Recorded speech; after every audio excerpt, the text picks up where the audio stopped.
পাকিস্তান যখন হাতে পায়ে ধরে সিজ ফায়ার করানোর জন্য বললো, সিজ ফায়ার যখন ঘোষণা হলো, তখনই আবার সামনে এসে গেল যে ইন্দিরা গান্ধী কিন্তু করেনি, ইন্দিরা গান্ধী কিন্তু করেনি, এই যুদ্ধ করার জায়গা ছিল।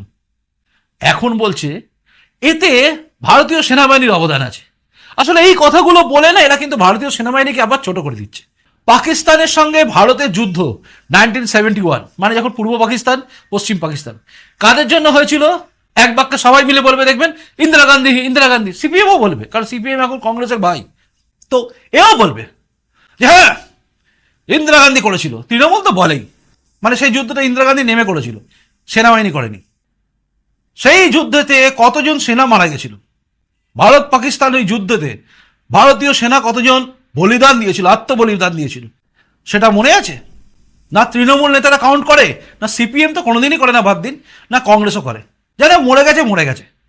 কিন্তু এবারে ভারত পাকিস্তান যে যুদ্ধটা হলো, এই যুদ্ধ বলবো নাকি একটু লাফিয়ে এলো, তারপর চাপে মানে চেপে মেরে দিল। মানে ভলিবল খেলা দেখেছেন, একজন তোলে একজন চেপে বসিয়ে দেয়, তো সেই চেপে বসিয়ে দিয়েছে, একদম মেরে বসিয়ে দিয়েছে ভারত। যার জন্য কুই কুই করে চেঁচাচ্ছে যে আমাদের সমঝোতা করো, সিজ ফায়ার হয়েছে।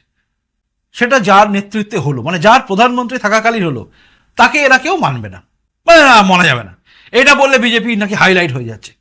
কিন্তু মানুষ বুঝে গেছে যে যা করেছে মোদিজি ঠিক করেছে।